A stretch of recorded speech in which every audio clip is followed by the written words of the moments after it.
கிறிஸ்துவுக்குள் பிரியமானவர்களே, உங்கள் யாவருக்கும் மீட்பெரும் இரட்சகருமாகிய இயேசு கிறிஸ்துவின் இனிதான நாமத்தினாலே உங்கள் அனைவருக்கும் என் அன்பின் வாழ்த்துக்களை தெரிவித்துக் கொள்கிறேன். இந்த காலை பொழுதிலே சமயத்திற்கேற்ற வார்த்தை என்கிற இந்த நிகழ்ச்சியின் மூலமாக கர்த்தருடைய வார்த்தைகளை பகிர்ந்து கொள்வதில் மிகுந்த சந்தோஷப்படுகிறேன்.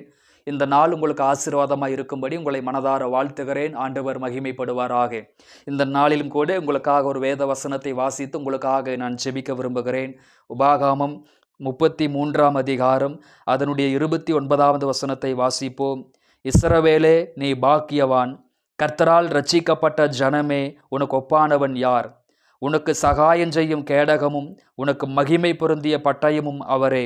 உன் சத்துருக்கள் உனக்கு இச்சகம் பேசி அடங்குவார்கள், அவர்கள் மேடுகளை மிதிப்பாய் என்று சொன்னான். கர்த்தருக்கு ஸ்தோத்திரம். என் கண்பான தேவ பிள்ளைகளே, இந்த சமயத்திற்கேற்ற வார்த்தை என்கிற இந்த நிகழ்ச்சியில் இந்த காலை பொழுதிலே இச்சகம் பேசுகிறவர்கள் அடங்குவார்கள் என்கிற தலைப்பிலே நாம் சிந்திக்க போகிறோம். தேவ மனிதனாகிய மோசே இஸ்ரவேல் ஜனங்களை வனாந்தர யாத்திரையிலே நடத்தி வருகிற பொழுது மோசேனுடைய காலத்தின் முடிவுகள் வருகிறது. அவருக்கு மரணம் சீக்கிரத்திலே சம்பவிக்க போகிறது. மரிப்பதற்கு முன்பதாக இஸ்ரவேல் ஜனங்களை 12 கோத்திரங்களையும் அவர் மனதார ஆசீர்வதித்து அவர்களுக்கு சில வார்த்தைகளை தீர்க்க தரிசனமாக சொல்லுகிறார். அப்படி இஸ்ரவேலை ஆசீர்வதிக்கும் பொழுது அவர் சொல்லுகிற ஒரு வார்த்தை, இஸ்ரவேலே, நீ பாக்கியவான், கர்த்தரால் இரட்சிக்கப்பட்ட ஜனமே, உனக்கு ஒப்பானவன் யார்? உனக்கு சகாயம் செய்யும் கேடகமும் உனக்கு மகிமை பொருந்திய பட்டயமும் அவரே. உன் சத்துருக்கள் உனக்கு இச்சகம் பேசி அடங்குவார்கள் என்று வேதத்திலே வாசிக்கிறோம். என் கண்பான தேவனுடைய பிள்ளைகளே, இந்த உலகத்தில் நமக்கு பலவிதமான சத்துருக்கள் இருக்கிறார்கள். நேரடியாக மோதுகிற சத்துருக்கள் இருக்கிறாங்க, மறைமுகமாக மோதுகிற சத்துருக்கள் இருக்கிறாங்க. ஸ்தோத்திரம். எதிர்ப்புகளை தெரிவிக்கிற சத்துருக்கள் இருக்கிறாங்க, பொல்லாதவர்கள் இருக்கிறாங்க, பகைஞர்கள் இருக்கிறாங்க, மந்திரவாதங்கள் பில்லி சுனிங்களை செய்து நம்மை அழிக்க நினைக்கிறவர்கள் இருக்கிறாங்க, தொழில் ரீதியாக போட்டி போடுகிறவர்கள் இருக்கிறாங்க, ஊழியத்திற்கு விரோதமாக செயல்படுறவங்க இருக்கிறாங்க. இப்படி பலவிதமான சத்துருக்கள் இருக்கிறாங்க. ஆனால் நம்முடைய வாழ்க்கையிலே நாம் கவனிக்க வேண்டிய ஒரு சத்துரு யார் அப்படின்னு பார்க்கும் பொழுது இச்சகம் பேசுகிற சத்துருக்கள். இச்சகம் பேசுகிற சத்துருக்கள். இந்த இச்சகம் என்றால் என்னன்னு பார்க்கும் பொழுது வஞ்சகமாய் பேசுதல் அல்லது பசப்பி அல்லது புகழுதல் அப்படி நம்ம வேதத்திலே வாசிக்கிறோம். இகழுதல், அதாவது பார்த்தீங்கன்னா மனதிலே ஒரு காரியத்தை வைத்து கொண்டு வெளிப்படையாக நல்ல விதமாக பேசுவார்கள். அதாவது மனதிற்குள்ளே ஸ்தோத்திரம் உங்கள் வளர்ச்சியை அவங்க விரும்ப மாட்டாங்க. மனதுக்குள்ளே உங்கள் வளர்ச்சியை, உங்களுடைய தனிப்பட்ட வளர்ச்சியை, ஆவிக்குரிய வளர்ச்சியை, உங்கள் குடும்பத்தினுடைய வளர்ச்சி, உங்களுடைய ஊழியத்தினுடைய வளர்ச்சியை அவங்க விரும்ப மாட்டாங்க. ஆனால் வெளியில பேசுகிற பொழுது வஞ்சக புகழ்ச்சியோடு பேசுவார்கள், தேன் ஒழுகுவது போல பேசுவார்கள். ஸ்தோத்திரம். அதாவது நீ உன்னுடைய வளர்ச்சியை நான் விரும்புகிறேன், நீ நன்றாக இருக்க வேண்டும் என்று சொல்லி பல விதங்களிலே நமக்கு விரோதமாய் பேசிக்கொண்டே இருப்பாங்க. இவங்க ரொம்ப ஆபத்தானவங்க. மனதில் ஒரு காரியத்தை வைத்துக்கொண்டு வாயில் ஒரு காரியத்தை பேசுவாங்க, இச்சகம் பேசுவாங்க, வஞ்சக புகழ்ச்சியாய் பேசுவாங்க, பசப்பி புகழ்வாங்க. ஸ்தோத்திரம். சில நேரங்களிலே மறைமுகமாக நம்மை இகழ்வார்கள், எள்ளி நகையாடுவார்கள், நம்மை நகைப்பார்கள், நம்மை தூஷிப்பார்கள். இப்படிப்பட்ட சத்துருக்களுக்கு தான் நம்ம ரொம்ப கவனமா இருக்கணும். அப்ப ஆண்டவர் சொல்லுகிறார், அப்படிப்பட்ட சத்துருக்கள், இச்சகம் பேசுகிற சத்துருக்கள் உனக்கு முன்பதாக அடங்குவார்கள் என்று நம் வேதத்தில் வாசிக்கிறோம். உதாரணத்திற்கு சொல்ல போனால் தேவ மனிதனாகிய தாவீதின் வாழ்க்கையில நம்ம படிக்கும் பொழுது சவுல் தாவீதை கொலை செய்வதற்காக பல விதங்களிலே அவர் போராடி கொண்டிருந்தார். ஒவ்வொரு முறையும் தாவீதை பட்டயத்தாலே கொல்ல வேண்டும், தாவீதை ஈட்டினால் கொல்ல வேண்டும் என்று சவுல் வகை தேடி கொண்டிருந்தார். ஒவ்வொரு முறையும் அந்த சவுல் பட்டயத்தை வீசுகிற போதெல்லாம், ஈட்டியை வீசுகிற போதெல்லாம் தாவீது தப்பித்துக் கொள்வார். கர்த்தர் அவரை காப்பாற்றினார். அப்போ ஒவ்வொரு முறையும் தாவீது காப்பாற்றப்படுகிற பொழுது ஸ்தோத்திரம் அந்த சவுலுக்கு முன்பதாக நிற்கும் பொழுது சவுல் ஆசீர்வாதமான வார்த்தைகளை பேசுவான். உதாரணத்திற்கு 1 சாமுவேல் 26ஆம் அதிகாரம் 25 சொல்லுகிறது, என் குமாரனாகி தாவீதே, நீ ஆசீர்வதிக்கப்பட்டவன், பெரிய காரியங்களை செய்வாய், மென்மேலும் பலப்படுவாய். கொஞ்ச நேரத்திற்கு முன்னாடி தான் தாவீதை கொல்லுவதற்காக, அழிப்பதற்காக, அவன் இல்பொருள் ஆக்க வேண்டும் என்று சொல்லி தாவீதை கொல்லுவதற்காக வகை தேடினார். இப்ப தாவீது தப்பித்த உடனேயே சவுலை கொல்லுவதற்கு வாய்ப்பு கிடைத்தும் தாவீது கொல்லாமல் விட்டதனால இப்பொழுது ஆசீர்வாதமான வார்த்தைகளை, இச்சகமான வார்த்தைகளை, வஞ்சகமான வார்த்தைகளை பேசுகிறார். என் குமாரனாகி தாவீதே, நீ ஆசீர்வதிக்கப்பட்டவன், பெரிய காரியங்களை செய்வாய், மென்மேலும் பலப்படுவாய் என்று சொல்லி, ஆனால் மனதிற்குள்ள ஒரு காரியத்தை, வஞ்சகத்தை வைத்துக் கொண்டு வெளியரங்கமா தாவீதை நேசித்ததை ஆண்டவர் அறிந்திருந்தார். அதனால்தான் வேதம் சொல்லுகிறது, இச்சகம் பேசுகிற சத்துருக்கள் அடங்குவார்கள். தாவீதுக்கு முன்பதாக சவுல் அடங்கி போனான்.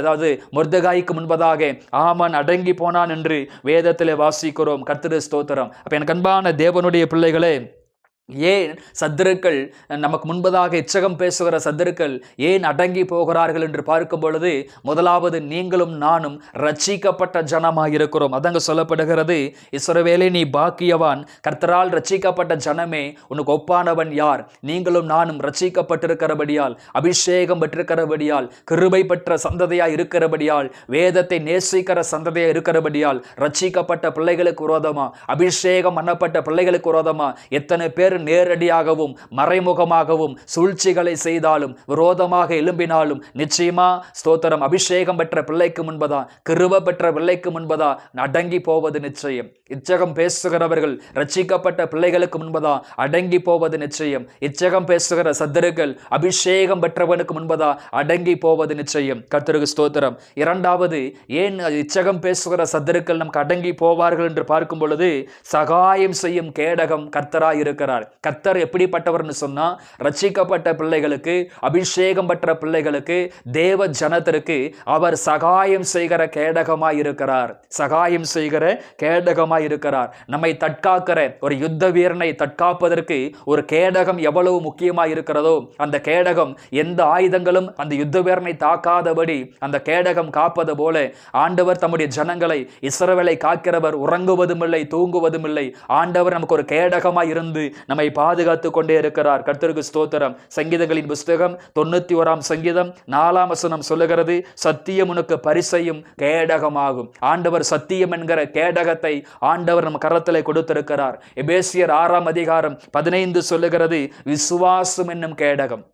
விசுவாசம் என்னும் கேடகத்தை பிடித்து கொள்ளுங்கள். எத்தனை பேர் உங்களுக்கு விரோதமாய் எழும்பட்டும், நேரடியாக எழும்பட்டும், மறைமுகமாக எழும்பட்டும், அந்தரங்கத்தில் எழும்பட்டும், எத்தனை பேர் உங்களுக்கு விரோதமாக பேசட்டும், விசுவாசம் என்னும் கேடகத்தை பிடித்து கொள்ளுங்கள். சத்தியம் என்னும் கேடகத்தை பிடித்து கொள்ளுங்கள். நிச்சயமாகவே இச்சகம் பேசுகிற சத்துருக்கள் உங்களுக்கு முன்பதாக அடங்கி போவார்கள். காரணம், சகாயம் செய்கிற கேடகமாய் கர்த்தர் நம்மோடு இருக்கிறார், குடும்பத்தோடு இருக்கிறார், சபையோடு, ஊழியத்தோடு இருக்கிறார். கர்த்தருக்கு மகிமை உண்டாவதாக. மூன்றாவதாக, ஏன் இச்சகம் பேசுகிற சத்துருக்கள் நமக்கு முன்பதாக அடங்கி போவார்கள் என்று படிக்கும் பொழுது, அதே வசனத்திலே உனக்கு மகிமை பொருந்திய பட்டயமும் அவரே அப்படின்னு வேதத்திலே வாசிக்கிறோம். மகிமை பொருந்திய ஒரு பட்டயம், அதாவது பட்டயம் என்று சொன்னால் வாள், ஜெயத்தை கொடுக்கிற ஒரு வாள், ஒரு வெற்றியின் வாளாய் இருக்கிறது. அப்ப நமக்கு விரோதமாய் எழும்புகிற எல்லா சத்துருக்களை சங்கரிக்கும்படி அவர் ஸ்தோத்திரம் அந்த வாளாய், ஸ்தோத்திரம் அந்த வாளை ஆண்டவர் நமக்கு தந்திருக்கிறார். ஸ்தோத்திரம், அவரை நம்மை பாதுகாக்கிற தேவனாய் இருக்கிறார். மகிமை பொருந்திய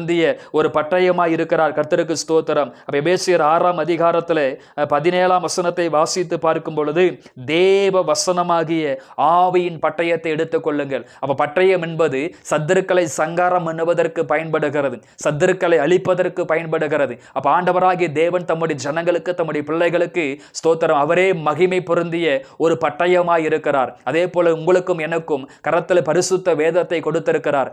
தேவ வசனமாகிய ஆவியின் பட்டயத்தை கொடுத்திருக்கிறார். அந்த ஆவியின் பட்டயத்தை கையில் எடுத்துக்கொண்டு ஒவ்வொரு நாளும் வேதத்தை வாசித்து அதை தியானித்து அதன் அடிப்படையிலே நாம் நடக்க ஆரம்பிக்கும் பொழுது ஸ்தோத்திரம் நமக்கு விரோதமாய் இச்சகம் பேசுகிற ஒவ்வொரு சத்துருக்களும் நிச்சயமாகவே நமக்கு முன்பதாக அடங்கி போவார்கள். என் அன்பான தேவ பிள்ளைகளே, ஸ்தோத்திரம் உங்களுக்கு தீங்கு செய்யும்படி ஒருவனும் உங்கள் மேல் கை போட முடியாது. காரணம், நீங்கள் ரட்சிக்கப்பட்ட தேவ ஜனமாய் இருக்கிறீங்க. இரண்டாவது, அவரே சகாயம் செய்கிற ஒரு கேடகமாய் இருக்கிறார். மூன்றாவது, அவரே மகிமை பொருந்திய ஒரு பட்டயமாய் இருக்கிறார். அதனால் இச்சகம் பேசுகிற ஒவ்வொரு சத்துருக்களும் உங்களுக்கு முன்பதாக அடங்கி போவார்கள். தொடர்ந்து விசுவாசத்தோடும் கிருபையிலே நீங்கள் முன்னேறி செல்லுங்கள். ஆண்டவர் உங்களை ஆசீர்வதிப்பார். கண்களை மூடி ஜெபிப்போம். எங்களை அளவுக்கு அதிகமாய் நேசிக்கிற அன்பின் பரலோக பிதாவே, ஆசீர்வாதமான இந்த காலை பொழுதற்காக உமக்கு நன்றி செலுத்துகிறோம். சத்துருக்கள் இச்சகம் பேசி அடங்குவார்கள் என்று வேதத்திலே வாசிக்கிறோம். அருமையான இந்த வார்த்தைகளை கேட்டுக்கொண்டிருக்கிற ஒவ்வொரு பிள்ளைகளுடைய வாழ்க்கையிலே மறைமுகமாகவோ நேரடியாகவோ எவ்விதத்தில் இந்த பிள்ளைகளுக்கு விரோதம் இச்சகம் பேசினாலும் விரோதமாக செயல்பட்டாலும் அந்த சத்துருக்கள் அடங்கி போகும்படியாக நான் ஜெபிக்கிறேன் ஆண்டவரே. அப்ப ஸ்தோத்திரம். இந்த பிள்ளைகளுக்கு ஒரு அற்புதத்தை பண்ணுங்கப்பா. வேலை செய்கிற இடத்துல, ஊழியம் செய்கிற ஸ்தலத்துல, வாழ்கிற பகுதியிலே இந்த பிள்ளைகளுக்கு விரோதம் எத்தனை சத்துருக்கள் எழும்பினாலும் கர்த்தர் யுத்தம் செய்யும்படியாக, கர்த்தர் வழக்காடும்படியாக, கர்த்தர் நீதியை செய்யும்படி நாங்கள் மனதார ஜெபிக்கிறோம். இந்த பிள்ளைகளுக்கு நீர் உதவி செய்வதற்காக உமக்கு ஸ்தோத்திரம். பயப்படாதே, நான் உன்னுடனே இருக்கிறேன். திகையாதே, நான் உன் தேவன். உன்னை பலப்படுத்தி உனக்கு சகாயம் செய்வேன். என் நீதியின் வலதுகரத்தினால் உன்னை தாங்குவேன் என்கிற வார்த்தை கேட்பேன். இந்த பிள்ளைகளை ஆசீர்வதியும், பொறுப்படுத்திக் கொள்ளும், பலப்படுத்தும். இயேசுவின் நாமத்தில் பிதாவே, ஆமேன். கிறிஸ்துவுக்குள் பிரியமானவர்களே, இந்த வார்த்தைகளின் அடிப்படையிலே ஆண்டவர் உங்களை ஆசீர்வதிப்பாராக. God bless you.